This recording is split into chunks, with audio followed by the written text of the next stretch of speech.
market, in your view, continuing to overreact to this tapering talk?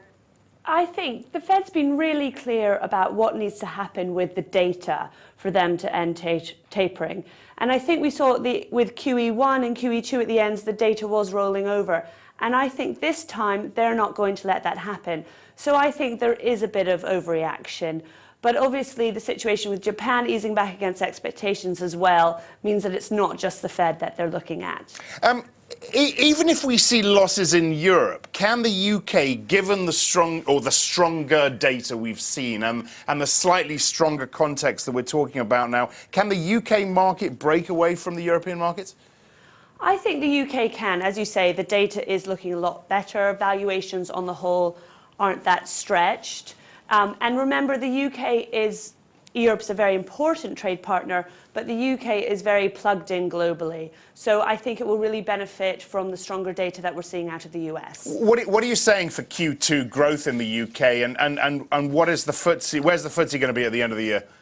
Well, I think I'm not surprised for the FTSE to see some more short-term weakness, and that's certainly what we're expecting today. But I would definitely see it higher, than where we've ended up now, given that we've given some back. And growth, I think we continue to expect a weak recovery, but we think that will be, that recovery will continue. Remember, at the beginning of the year, we were worried about triple-dip recession, and now we're wondering how high the growth number will be. So I definitely feel we're continuing that vein of, the growth will come. Not spectacular, but steady. OK, and against that not spectacular but steady backdrop, what do you buy in the UK? What is the UK trade, if you like, for you?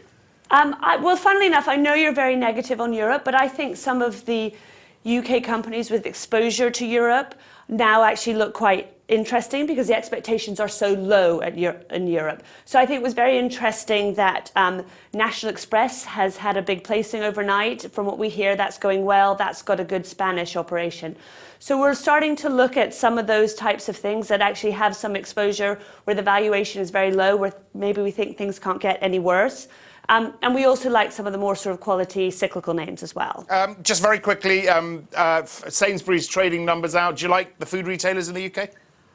As a whole, I'm quite worried about the structural problems in the food retailer with too much space. Most of that probably looking at Tesco, but you've got to admit Sainsbury's has done a very good job at turning around the momentum in the short term in their business.